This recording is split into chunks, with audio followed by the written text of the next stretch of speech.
我和志阳是在 Web3 的世界里面的两名不起眼的螺丝钉，这里是我们的一片自留地，在这里分享我们看到的、听到的、经历过的关于 Crypto 的故事。本频道的所有观点纯属两位主播的个人观点，均不构成投资建议。加密行业目前还属于弱监管行业，因此相关加密投资有极高的风险，如果不懂的话，请不要进行任何投资。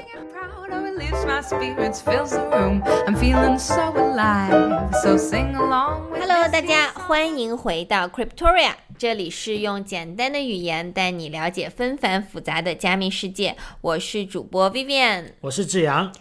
这是我们第25期节目，然后我们非常荣幸的这一次邀请到了 ETHGlobal 的小伙伴们来参加我们这一期的播客录制，是因为原因邀请他们来呢，是因为在下个月 ETHGlobal 会在悉尼做一场盛大的 ETHGlobal 的活动，对，那这一次也是他们第一次来到南半球啊，对，我们期盼了很久啊！如果有听过我们之前播客的小伙伴们，应该听过我去年11月份去了 DevCon， 在伊斯坦布尔，那也是 ETHGlobal 来组织的一场活动，然后在那一场活动里面，大家可以回去听一听我的那一期的感受，所以在那一期里面我有说我第一次感受到了信仰的力量，所以这一次我们终于碰到了信仰，回到了悉尼，信仰来到了悉尼，对，信仰来到了悉尼的这种感觉，所以我们是非常的激动的，对如果恰巧你也在悉尼，或者说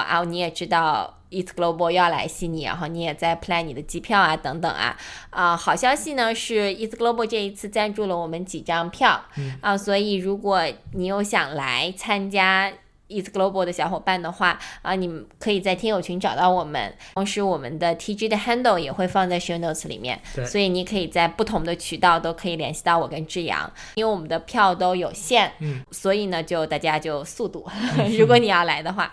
其次呢，我们这一期播客是 Cryptoria 的首次全英播客，那这一次呢，因为我们第一次尝试全英播客是因为我们接下来会希望邀请到更多的大佬们能够来到我们的播客里面，但是他们应该都不会那么多人都会说中文，不像 Vitalik对，所以呢我们也希望未来会有更多的英文播客会和大家见面，那这一次呢也就算是一个浅浅的尝试。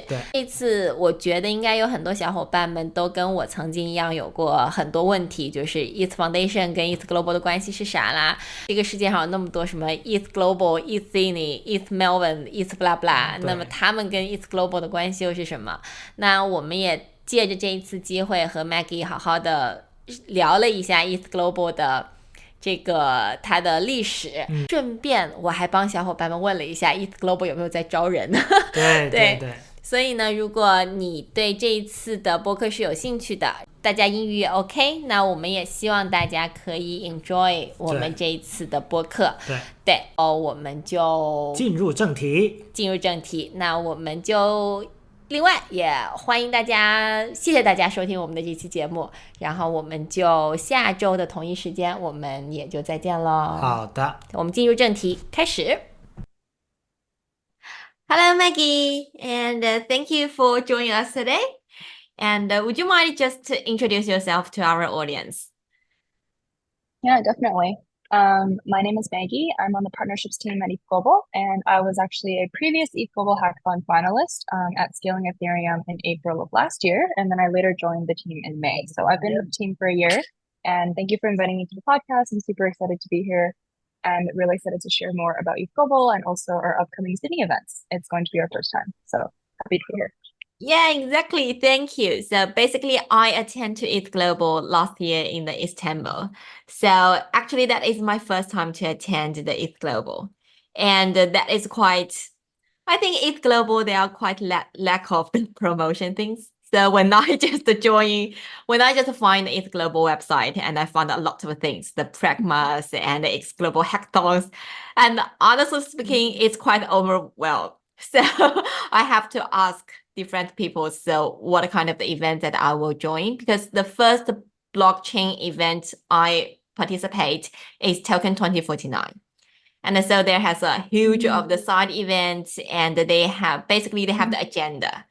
But ETHGlobal is quite like okay, we do have some speakers, and we have fancy conference rooms in the Intercontinental, I think, at Istanbul. And we have the huge rows of the speakers to join us.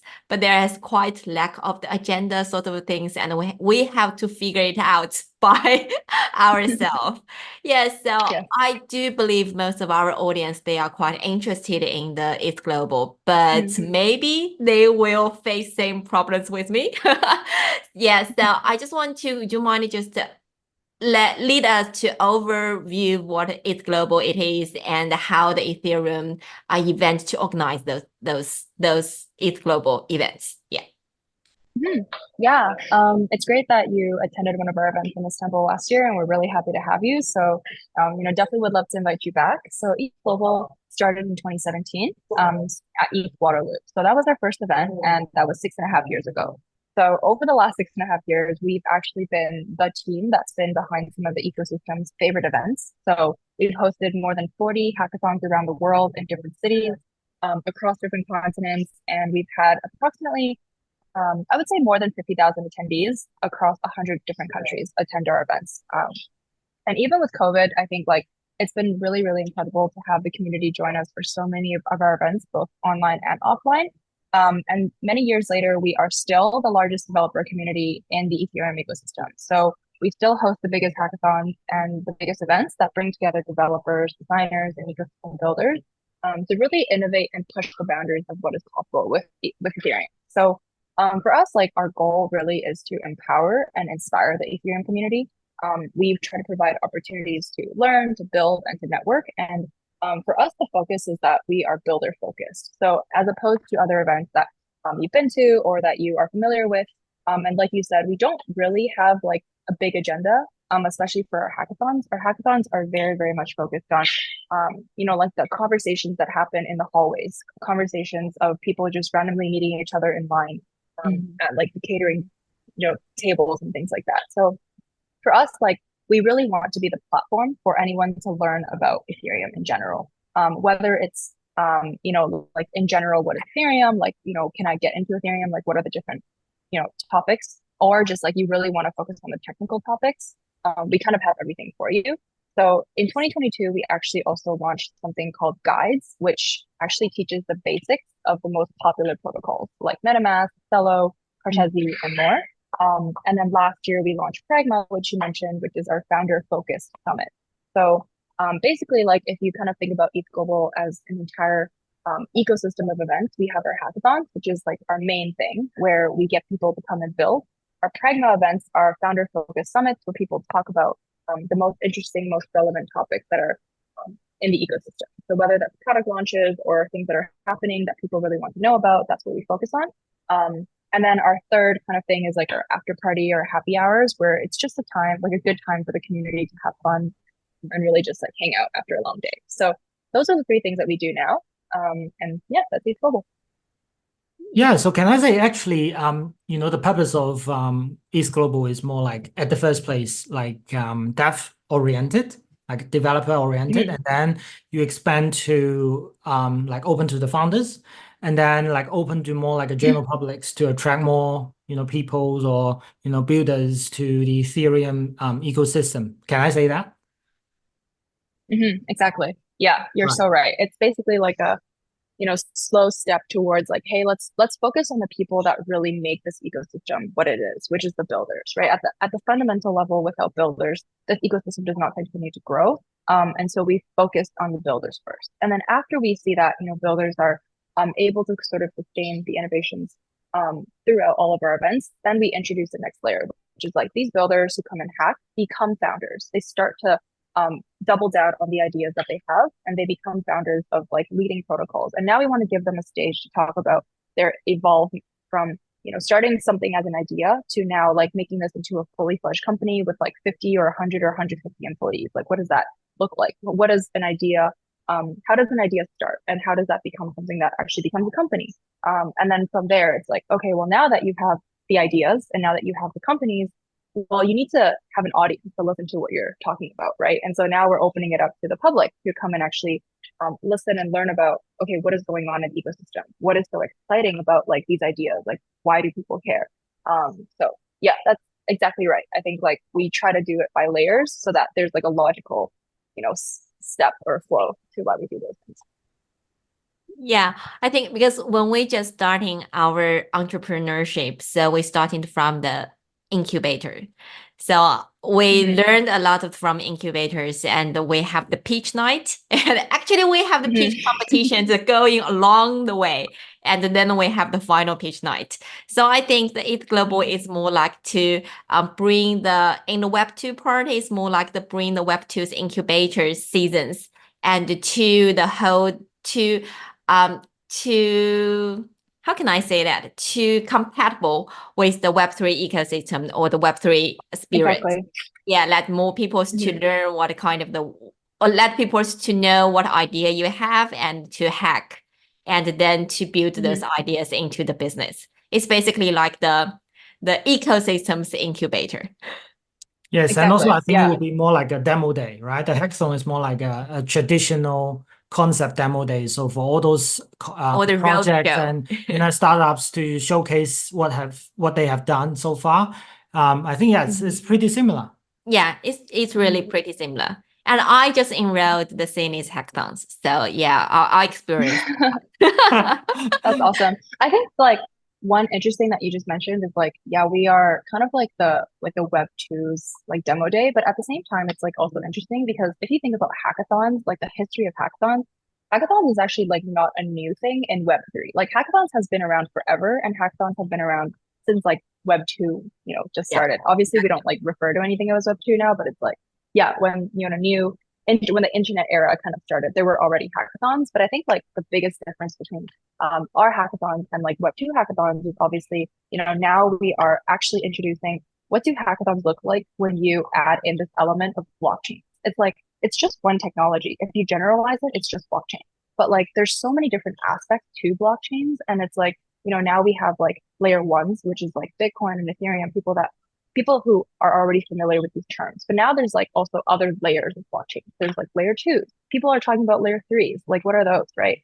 So I think like, even though we've only introduced like one element, which is just like blockchains to the world of hackathons, it actually opens up like many, many more opportunities for people to think about in new ways to like solve existing problems. Whether that's like in the financial sector, whether that's in like the environmental sector, for example. I've seen people do like carbon credits on chain. Like I think there's like so many different interesting use cases. So I think like, yeah, like hackathons are not new, but hackathons with blockchains is like this new concept that has actually generated a lot of like excitement for a lot of builders. And I think it's been really interesting to see just like how many different projects have come out of the last 2.5 years. Some of those projects have gone on to become companies. So yeah, we're really just excited to see what else is going to come out of Sydney and like all the other events that we're running this year.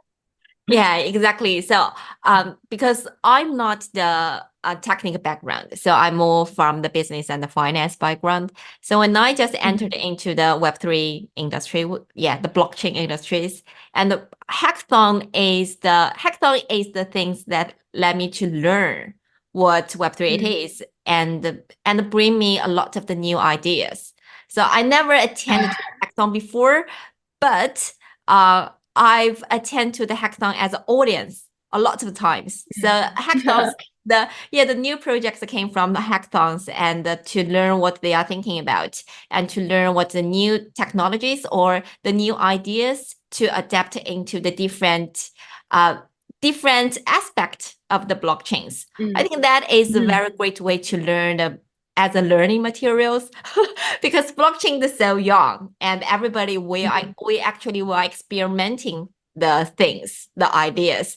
We never knows what kind of experiments will be successful, but you always have to test the different hypotheses. and until you get something's right. So I think the hackathon is the great place to let people to testing their hypothesis, and then they let most people to know, oh, that is what we done, and that is the outcome that we could share to the ecosystem. And maybe you have find some good solutions to solve these problems. Good, we can talk and we can evolve those solutions together. I think that is the charming things in the whole ecosystem. Everybody we're building together, rather than like the other industries, we're more like the competing with each other. So more like, these things, I have it. No, you can't have it. I have to have my more, and I have to have my barriers over here. But in the Web3s, everybody are helping each other's. That vibe is very charming. Yeah. Yes, I totally agree. At the other day, when I talked to our, listeners, we got a group of listeners of our podcast, and I said, ETHGlobal is coming to Australia, blah, blah, all the things. And then they asked me, ETHGlobal, what's the difference between ETHGlobal and Ethereum Foundation? So I think that's basically will be one of the questions, the general public will always want to ask. So could you, Maggie, could you just like briefly introduce like what's the difference between the Ethereum Foundations and the ETHGlobal? Yeah, for sure. So Ethereum Foundation and ETHGlobal, people mix this up all the time. And honestly, I was mixed up as well when I first started attending hackathons for ETHGlobal, and I was like, oh, like Ethereum Foundation, it's the same thing. So actually, ETHGlobal was the first grant recipient of Ethereum Foundation's grant program. So the Ethereum Foundation gave us the grant to start running these events for the community because, at the time, like we didn't really figure out a way to like what is our way to sustain these events. And so we were the first grant recipient, and we actually worked very, very closely with the Ethereum Foundation. So Ethereum Foundation is sort of like the body that governs all things related to the Ethereum ecosystem. They run DevCon, they run DevConnect. They have a bunch of different grants, and they have a lot of different programs that are also supporting, the people that are interested in learning about Ethereum. ETHGlobal, we specifically focus on large-scale hackathons. So whereas the Ethereum Foundation does not run hackathons, we do run hackathons, and we operate independently of the Ethereum Foundation. So we are two separate teams, but we do align on a lot of the goals. So we have a lot of shared goals. We try to educate people, and we want to enable people to build in Ethereum. And so the way that the most, I guess, real example of how we work together is, for example, when Ethereum Foundation hosts DevCon, which is a really big conference for the developer ecosystem, then we will actually use the same venue or host a hackathon similar to those days. So, people would come, they would go to DevCon, and then we would actually be the person or the team that actually hosts the hackathon after each of these conferences. So, if you are someone who's new to Ethereum, you go to DevCon and you learn, right? You spend your whole week just going to different panels and talks and like all these things, and you just sit and you learn about, okay, what am I even doing here? Why is this important? But then at the end of the week, when you feel super inspired and you're like, hey, I want to try my hand at building something that solves a problem that I face, then you can come to our hackathon and you can actually work with a team, meet other people who complement your skill set. So for example, if you're not a developer, but you're a designer, you can find a developer to work with, and together you can build something to solve a problem that you're very interested in after learning so many things that week. So basically, we are two different teams, and we work very closely together to help educate and help enable more people to build. Right, I see. So can I say that basically the Ethereum Foundation will give not just simply financial support to ETHGlobal to host different events, but also different angles of a tech and marketing, etc. support to the ETHGlobal to host various events across the global.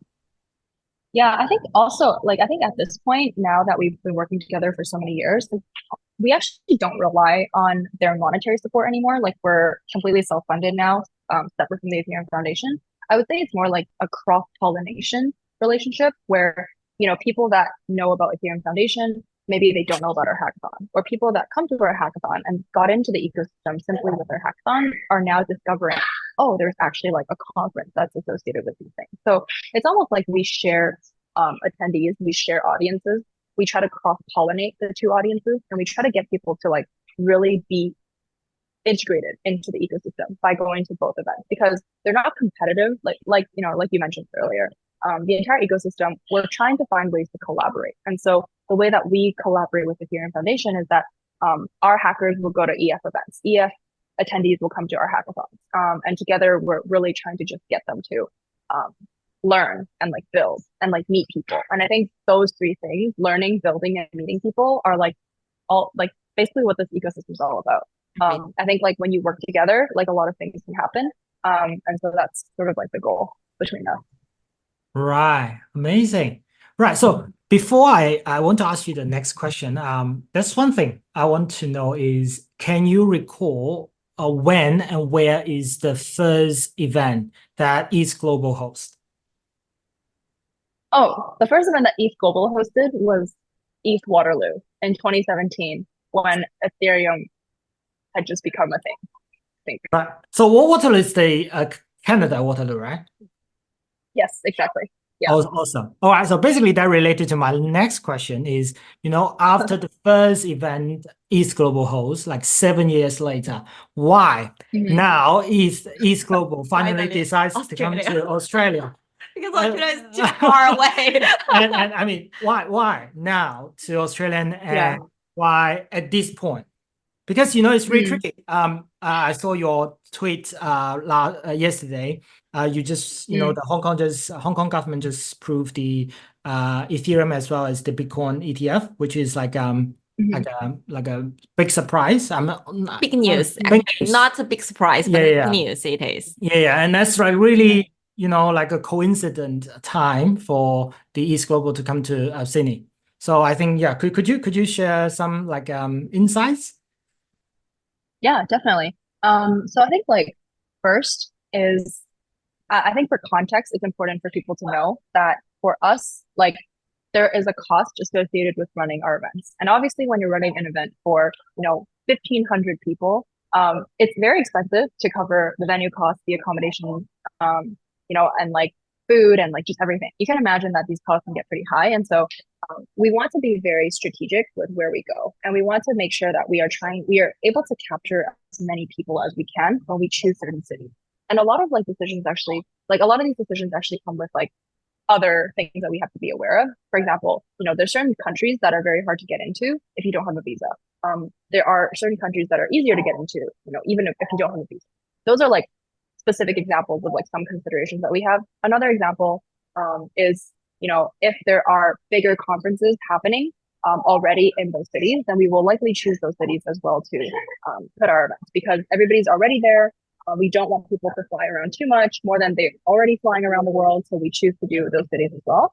And the third thing is like, we also, after we started running our events, we started to see, other communities start to pop up. ETH Sydney, ETH Melbourne. These are like two examples of like meetup communities that have started to form, and like all around the world as well. So there's people that are starting to, bring people together to learn and to, host events. And so we actually take a look at, where are the communities based around the world? Where do we see a high concentration of people that we feel like would really benefit from our events? And that's where we go, and that's where we select our cities. So there is a feature on the ETHGlobal website. It's ethglobal.com/cities, where people can actually request for us to come to their city. So as we're planning for next year, it's like, we're looking at all the requests. We're like, you know what, like these cities people are asking for. So why Sydney, right? Like after all this, why did we choose Sydney this year? There's a couple reasons. So over the past few years, we've noticed that a lot of the people that are flying to our events in other countries and other continents actually are coming from Australia. So we have our own platform where we are able to track all the data in terms of like, where does our community come from? And we've realized that there's actually a lot of amazing builders coming from Australia, New Zealand, Oceania. And we're like, wow, like it's incredible that these people are spending the money and the time to fly all the way across the world to attend our event. And these are very high quality buildings. And for us, we're starting to see a trend of more and more good talent, like very capable talent emerging from this region. And so we wanted to see if there was a way that, it would be feasible for us to come to Australia one year. So that was what we started to notice. And then the second thing is, we know that there's a lot of different meetups and communities that are in Australia, but there hasn't really been like a big hackathon in Australia yet. And we know that because of our presence and of our like community around the world, we feel that we could be the first one to really like hype up this area as like the next hub for builders to come and build. So, for us, we saw that there were a lot of communities that were already actively pushing for things to happen. There's all these meetup communities. There's like Google Cloud, Web3. There's teams in Sydney and Melbourne that are already like pushing towards like this narrative of like, let's get more people to build. So we said, why don't we help and why don't we come in and like actually be, the team that helps like to shape this week. So that's the second reason. The third reason is like, I don't think it makes sense for us to be called ETHGlobal if we don't actually go global. We've been to 6 continents already. And so if we don't go to Australia, we actually can't call ourselves ETHGlobal. So, why don't we go to like Australia so that we can actually call ourselves, we've actually hit every single continent, with the exception of Antarctica, and we've actually been able to say that this is our 7th continent. So I think just like a couple different reasons, but I think we're very, very overall just like very excited about the caliber of talent that exists in Australia. And we really want to do our best to try and make it to different hotspots around the world. So yeah, I think that's kind of like a comprehensive, hopefully that was a comprehensive answer too. Right. So just curious, I mean, internally, do you have like a discussion or arguments in between Sydney and Melbourne? Because we know a lot of friends also work in Web3, live in Melbourne. So I mean, that would be the point. Like, why Sydney, not Melbourne? That is a good question. I don't think we've had an internal argument about Sydney versus Melbourne. I think we chose Sydney ultimately because there's some other restrictions in terms of like venue sizes and availability. I think Sydney just like had venues that were enough to host all the people that we were going to host, which is like thousands. And then also it has some of the communities that are based in Sydney. So for example, like Immutable, Infinix, Synthetics, like all these companies that we kind of work with and are inviting to speak, they're all based in Sydney. So it was more of like that reason that it just works better for us. But there's no like beef or anything. Like we don't. we hope that it's neutral as well. Yeah, maybe in the future we'll do Melbourne as well. Sure. Yeah, and Sydney have the great weathers. Yes. Yeah, it's better weathers than than the Melbourne. So it's reduced a lot of the opportunity, the risk about the weathers which we cannot attend to the events. Yes. Yeah.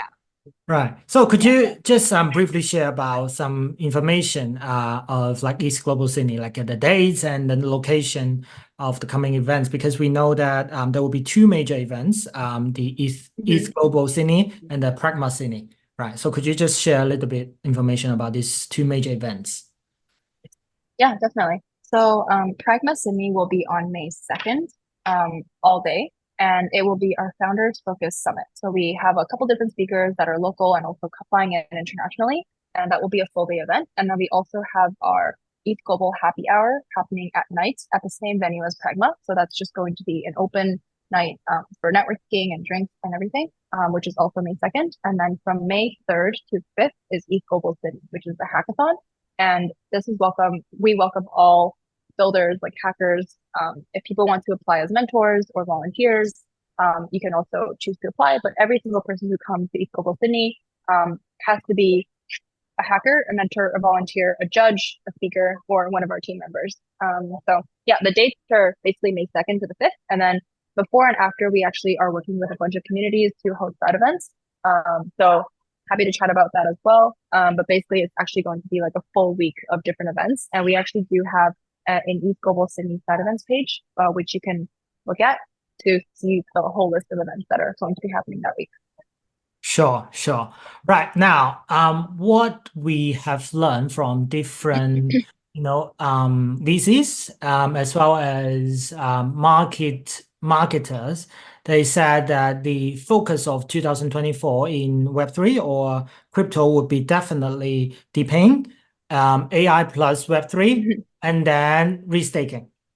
Because yesterday I listened to Bankless. I'm pretty sure you know the podcast. So they talk about that. So actually, what I want to know is like, what will be the key focus area of this, ETHGlobal Sydney hackathon this year? That's a really good question, and that's actually something that I would like to address because a lot of people do ask us, what are the themes and things like that.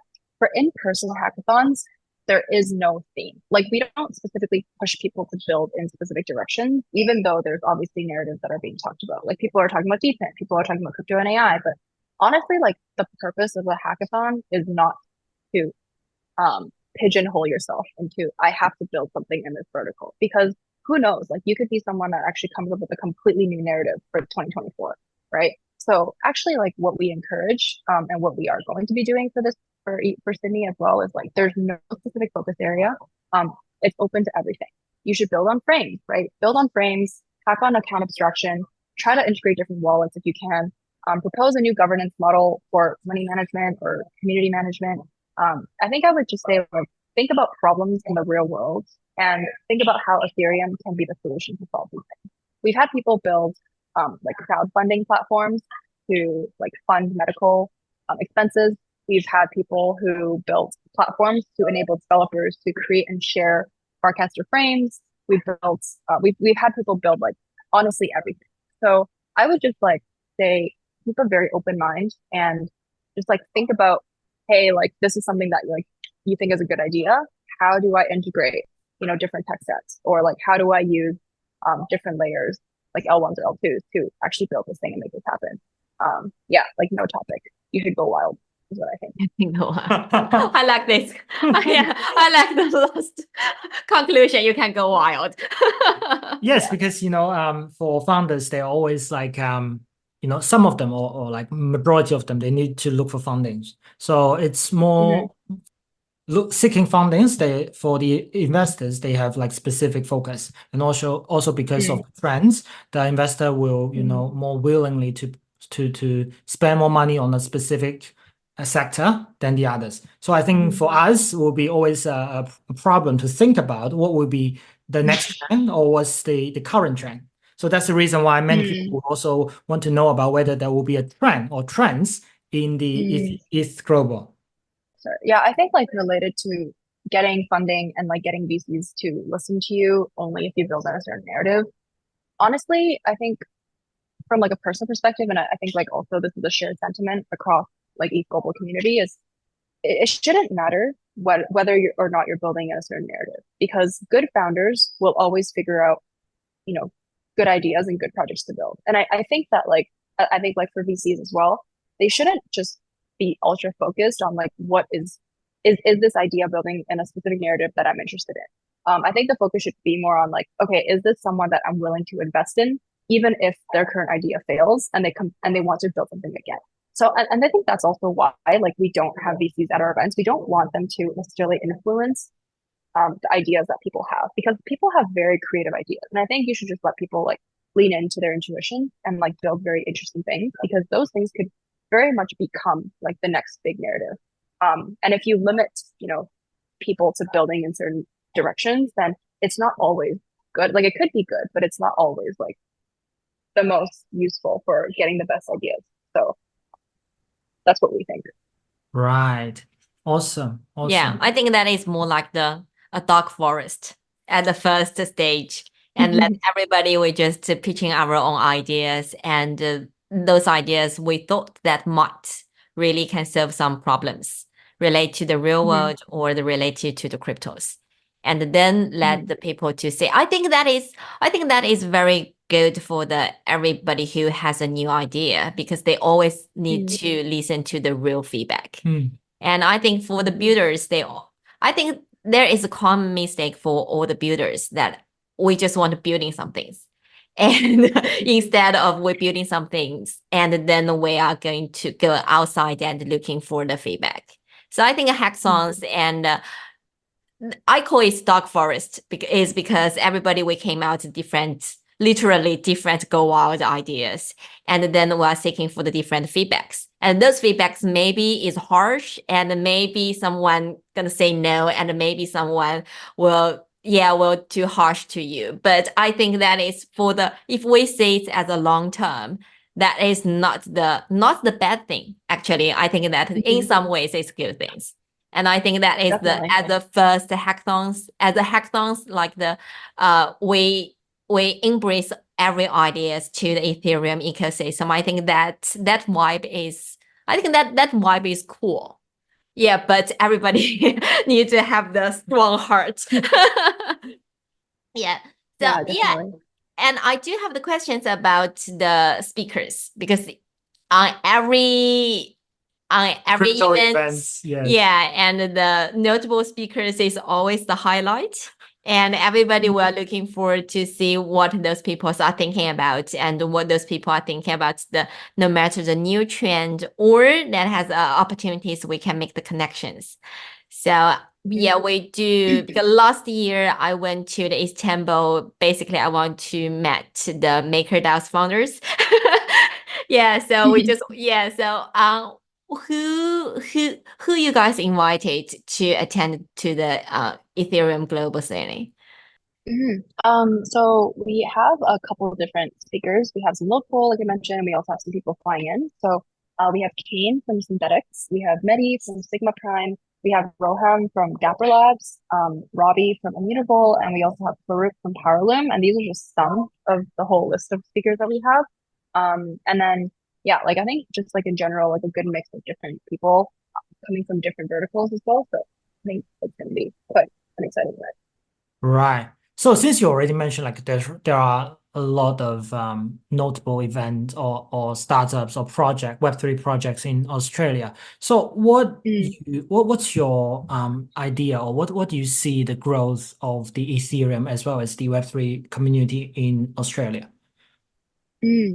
I think there's some local communities that are doing like very well already in terms of like getting the community together and like actually trying to run like consistent meetups and workshops and events. So a few people that I really want to mention are like the ETH Sydney team, the ETH Melbourne team, Helix Collective, Google, Chainlink Labs, LilyPad, obviously Immutable, Synthetics, Infinex. Like these are just like such a short list of people that are already doing so much to try and bring people together and open up the floor to like a bunch of other events and like people that want to get in.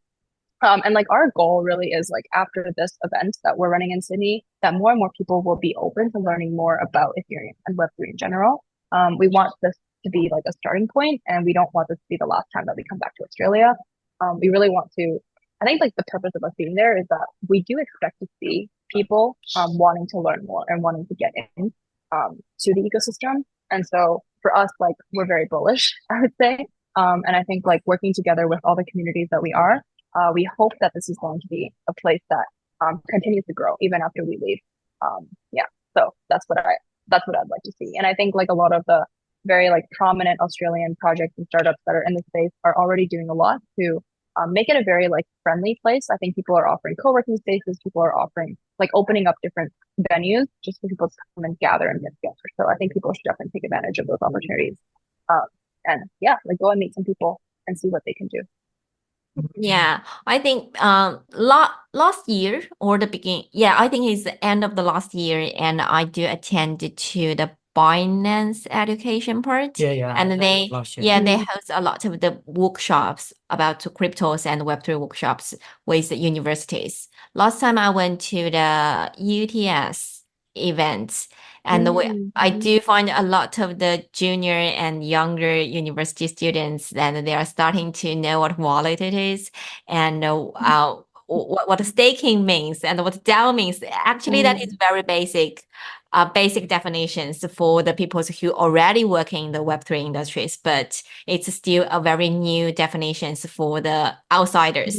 So I do find a lot of the Binance Sydney teams, I think they shaping their directions from the trading and the centralized exchange, and to the educating, to letting more people to know what Web3 it is. So and a lot of VCs actually because we are building the project in Australia, and we think most of the people they're outside of Australia to attending to the different events. I think the mainly thing is they are seeking for fund. And because in Australia, they're always not the VCs are not very actively to invest in the crypto area. But so most of the builders, so Australia, they do have a lot of the great builders, and especially on the game part. Yes. Australia always building a very funny and creative game. Yeah, but for the funding things, I think the Australia founders, they have to seeking outside in the Singapore, at the US. And I think that is why just echoes before you mentioned a lot of people, they go into outside of Australia to attending the event. I think the seeking fund is definitely the one thing. So then that's related to my questions. I relate to the funding things is maybe the one challenge is about Web3s in the Australia. Does any opportunities or the challenge that Ethereum Global this time in Australia, the guys are looking for? Yeah. Yeah, I think there's a lot of potential for innovation and like tech adoption and Web3 adoption in Australia. I think like the two challenges that I see is like one, probably like regulatory. I'm not exactly sure like what the regulatory sort of like sentiment is around the adoption of like crypto and Web3 in general. I think that could be like a big challenge. We've seen that already, you know, in the past, like the US SEC and like all those things. And I think, like you mentioned, I think what opportunities we really want to capitalize on is like the opportunity to educate more. Different ways that we can work with communities to provide education to local communities, to students.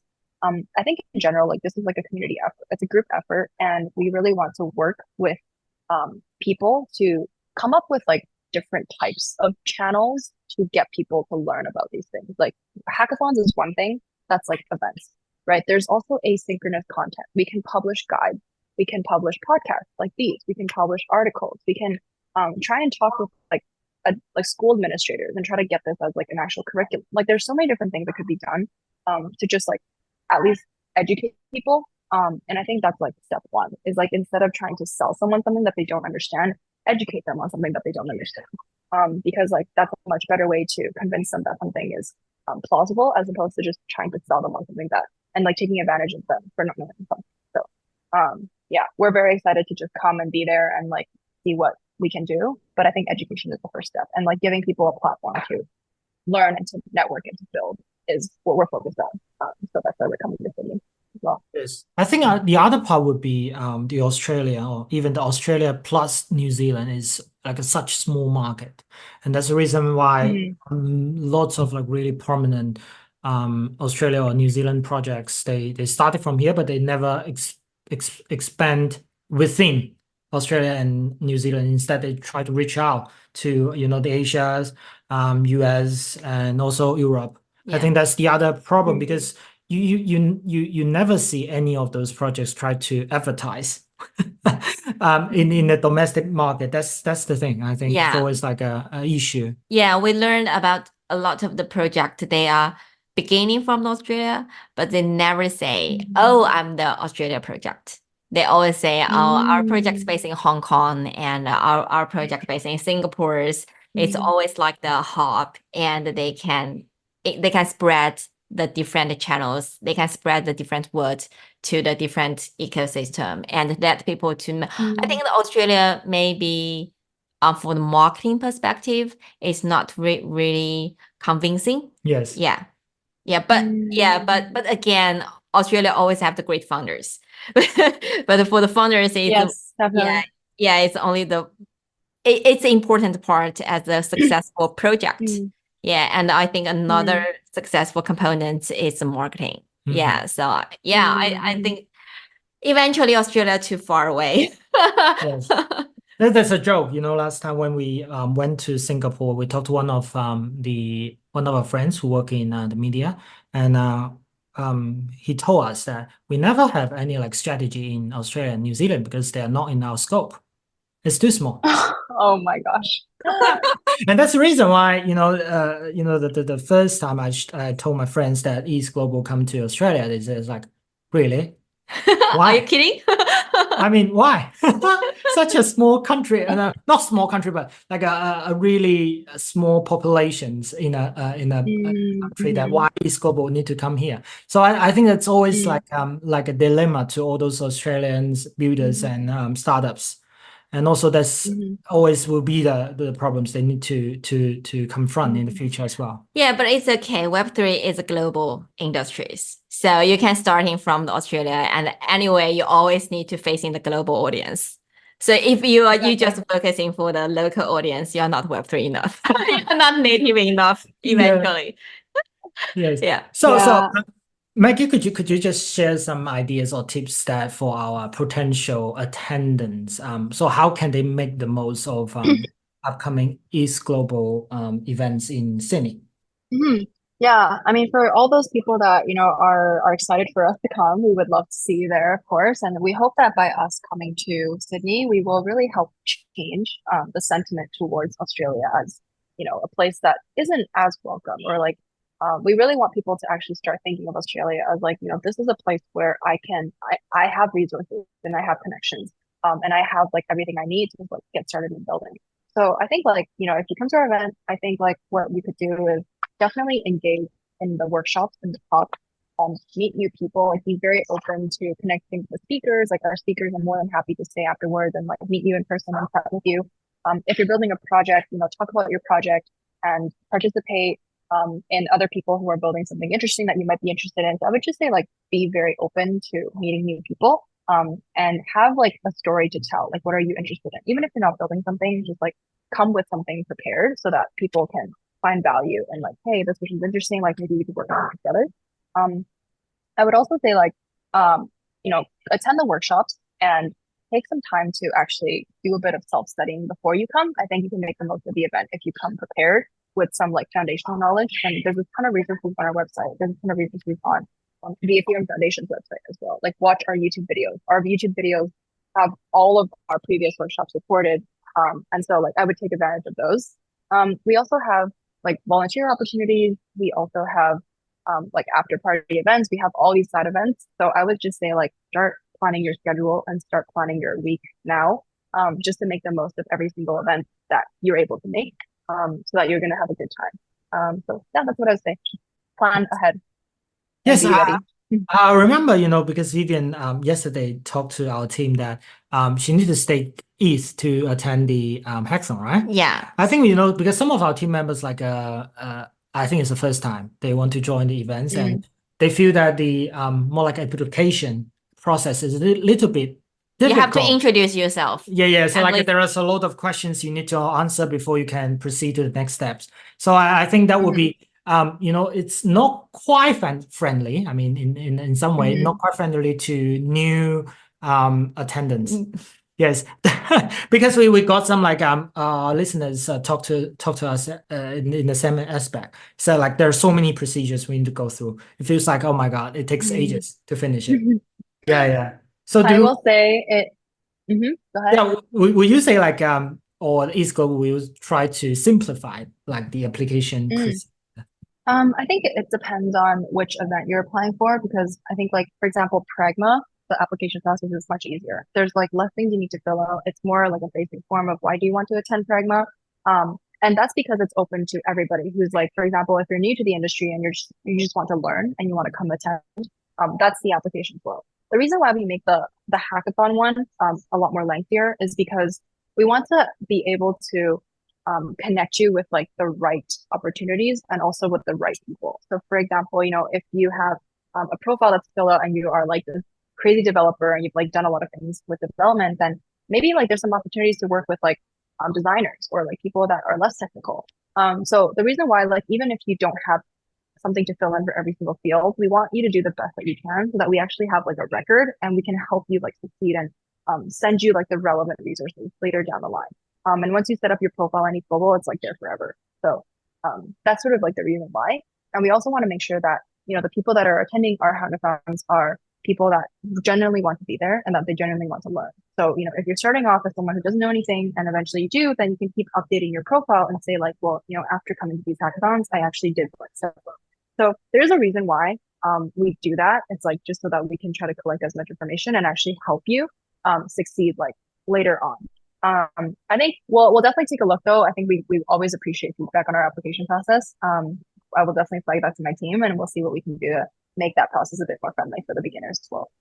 Awesome. Yeah, but those applications, once you just fill in all your details, and then it's already there. So next time you're doing the same things, and actually it's automatic to fill in. Right. So that is just one off. Correct. You know, if you Exactly. are if you're just a new attendee, it's just like my last year, and literally it took me a lot of time to fill in all things, but it's saving me a lot of time this time. Right, You know, right. so when I just applying everything, so it's my wallet is linked and my everything's there, and so for me, yeah, so for me, so the second time is Much smoother. Yeah, it's much Right. smoother. Yeah. Awesome. That Awesome. goes for everything in life. You know, the first time you do something, you always think it's harder than the second time. So Yeah. that's why you always want to do something first. Yeah. True. Right. So we have actually covered all those different aspects of ETHGlobal. The last thing I want to discuss with you is more about yourself, like why you want to work with or work in ETHGlobal, like why you choose to join the teams, and what do you expect from ETHGlobal? That's a great question. I've been with the team for a year now, and I would say like it has been an incredibly rewarding year. We have a very small team of 15 people, and when you're in a team that runs so many events and does so many things, but you're such a small team, you can imagine like the number of things that are kind of like on your radar all the time. I think you really learn to look for opportunities. You really learn to like figure out how to do things, even when someone doesn't tell you how to do it. And that's the beauty of like this ecosystem, is that like you can always try new things. Like even if you're like even if you're not a founder of a company or like a founder of your own project, like there's so many opportunities within ETHGlobal to try new things, to experiment with things. For example, we like launched a bunch of new things this year. We launched packs, we launched like a side events page recently. Like there's all these things that I get to do with the team. I get to travel with the team. I get to learn from like some of the best people in the ecosystem that have actually worked at other companies and came back to ETHGlobal. I think just like the wealth is really like the number of experiences and the number of people that you get to meet by being at ETHGlobal. Whether you're an employee at ETHGlobal or you're just an attendee of our events, it's just like the level of like connections and like serendipity that you can take advantage of is unreal.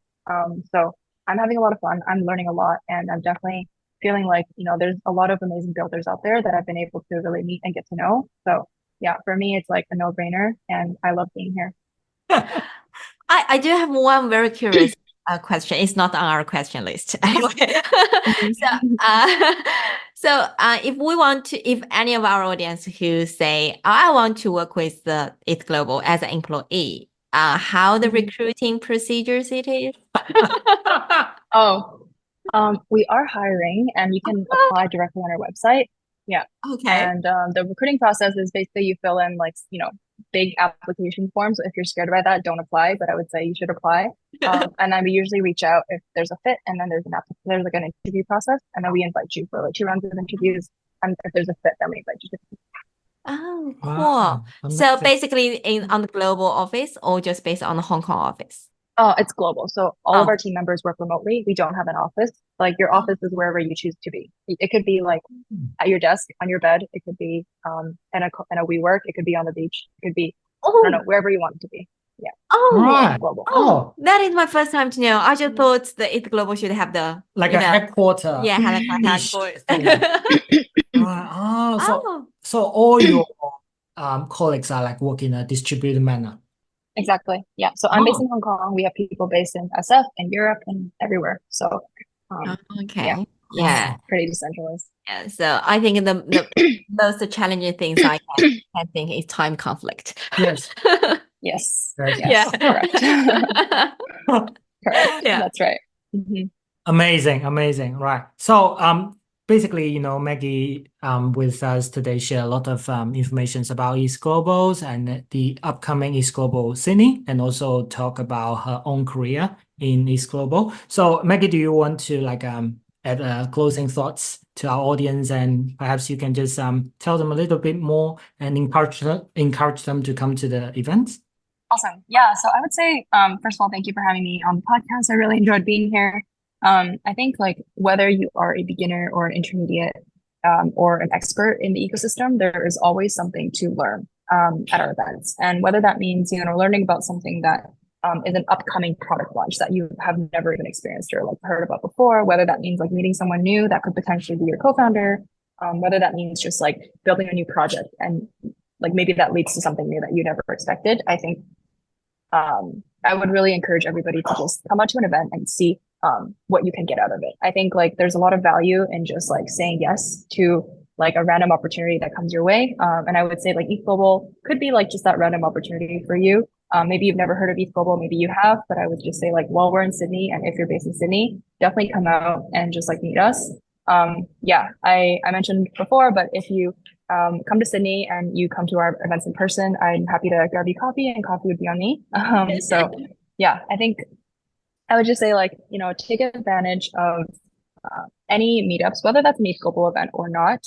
Take advantage of events that are happening in the area. I think like it'll be long before the whole world starts talking about Web3 and crypto. Right now, it still feels like, you know, this is like a very small industry and it still feels like there's only certain people that talking about it, but eventually this is going to be something just as normal as like talking about Googling something on your phone. So I think it's just very important to learn about these things early, and it's never too early to start. It's also never too late to start. So yeah, we're really looking forward to seeing more people at ETHGlobal Sydney, and we hope you have a great time when you come. And we're going to do our best to make sure that you have a good time when you're there as well.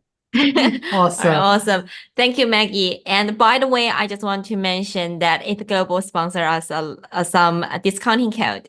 So if you just happening you are in Sydney and if you want to join this or participate in the ETHGlobal, and we have our TG handles on our show notes. Yes. So you can just connect with us and we can share those discounting code with you. Yeah. And also we will share the links of ETHGlobal Sydney as well as Pragma Sydney on our show notes. So you can just click it and have more information about both of the events as well as the side events. I think, you know, the side events page is already listed, right? Okay. Awesome. Yeah, so it's on our website. In the show notes. Yeah. So again, at the last of this our podcast, I just want to say, last time I went to the Token 2049 and I met girls in Singapore, and I just curiously asked why she joined the Web3 industries, and she shares with me, said, Web3 is so great. You say we can have the literally very formal conversations at the daytime, and see, we're on a party at night. So we share all the freedoms and we can work and we can play. It's basically we share all the work hard and play hard vibe. And so, yeah, we share all the freedoms and we share all the happies and enjoys and basically, I have to say the collaboration things is the most charming things that attracting me to the Web3 industries. Yeah. Yes. That's awesome. Super Awesome. cool.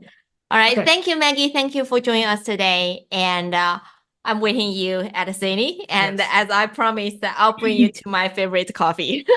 And the coffee on me, by the way.